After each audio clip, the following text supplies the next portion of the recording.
Cartão reforma. Era isso, senhor presidente. Muito obrigado. Tem a palavra pela liderança do PSDB, deputado Rocha.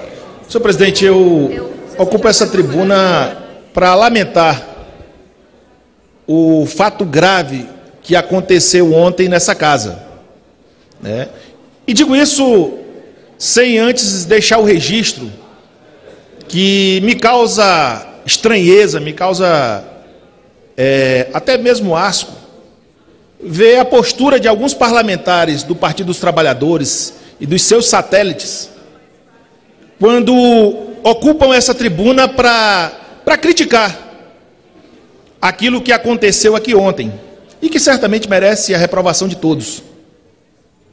Eu digo isso porque eu não vejo os mesmos parlamentares do PT que apoiam a invasão de escolas, que apoiam a ocupação de prédios públicos, a depredação de prédios públicos, se manifestarem contrário a esses atos. Contrário a esses atos. Então, senhor presidente, eu quero aqui, como alguém que não votou no PT e no PMDB para presidente, mas falar com muita tranquilidade, com muita tranquilidade. O Brasil vive um novo momento, senhor presidente. O Brasil vive um novo momento. E aí eu quero voltar à amnésia seletiva que o Partido dos Trabalhadores, seus membros e os seus aliados, parece que sofrem quando vem essa tribuna, e criticar medidas do atual governo, medidas de ajuste, e esquecem que no começo do ano, a presidente Dilma Rousseff e sua base tentaram emplacar nessa casa o PLC 257, que congelava direitos, que congelava salários, que proibia a contratação de servidores públicos, que estabelecia metas para os estados, e que esse projeto foi melhorado por ocasião do PLP 257. Então, senhor presidente, não dá para entender essa amnésia, esse cinismo de parlamentares que vêm para essa tribuna reclamar daquilo que eles fizeram. E eu vi, senhor presidente, uma das líderes do PT falando que o governo trabalha para pagar juros. Eu quero lembrar aos parlamentares do Partido dos Trabalhadores, que hoje estão na oposição, que o Brasil os colocou na oposição, porque o resultado das últimas eleições mostraram isso, que nos governos do PT, o povo brasileiro pagou entre amortizações e juros da dívida 15,9 trilhões de reais, deputado Papa. Foi quem mais pagou juro para banqueiro. E não fizeram a taxação das grandes fortunas. E não fizeram a auditoria da dívida que hoje estão propalando aqui, estão tentando vender essa ideia. Durante 13 anos, não fizeram isso. Quero lembrar também aos parlamentares do Partido dos Trabalhadores e seus aliados, que reclamam dos recursos para a saúde, que até pouco tempo atrás estavam no governo, e que devem ao povo brasileiro, entre aquilo que foi orçado e aquilo que foi executado, 136 milhões. E é por isso que a saúde pública se encontra no caos que está hoje. É por isso que nós temos hospitais que não têm condições de atender a população. Dados relevantes e que devem ser considerados. O governo federal investiu menos em segurança pública do que o Estado de São Paulo. O governo federal teve menos preocupação com segurança pública dos brasileiros, do país inteiro, do que o Estado de São Paulo.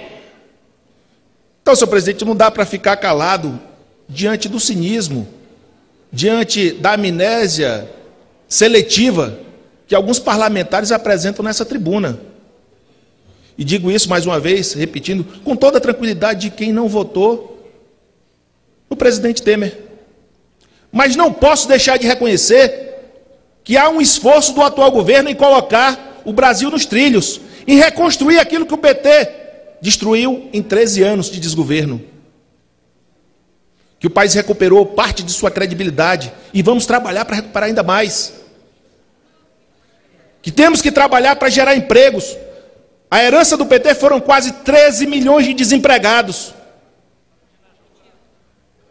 Então, senhor presidente, eu quero aqui fazer esse registro e dizer que a eleição passada, eu quero finalizar, ela acenou de forma clara, ao contrário do que dizem boa parte dos analistas políticos, não foram todos os políticos, ou a classe política como um todo, que foi reprovada.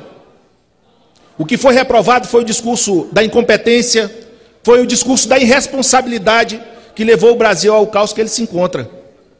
O que foi reprovado nas urnas, na última eleição, foi o Partido dos Trabalhadores e seus aliados, que amargaram uma grande derrota. Saíram de terceiro lugar e hoje ocupam a 10ª posição em número de prefeituras. Então, senhor presidente, eu quero aqui fazer esse registro e dizer que, ao contrário do PT, e falo isso com orgulho, ao contrário do PT, a população brasileira mostrou que avaliza, que respeita a coerência política, a responsabilidade fiscal e que deram ao PSDB a maior vitória nessa eleição. A maior vitória. E, para finalizar, senhor presidente, agradecendo a Vossa Excelência a paciência, se o PT pensa um dia em recuperar o seu status político que tinha, que já teve, primeiro tem que reconhecer os seus erros, e são muitos, Não, que o diga a Justiça Federal, que o diga o Ministério Público Federal, e que o diga também o eleitor brasileiro, que deu ao PT a maior derrota da sua história. Então, senhor presidente, quero fazer esse registro e pedir de Vossa Excelência a divulgação nos meios de comunicação dessa casa. Obrigado.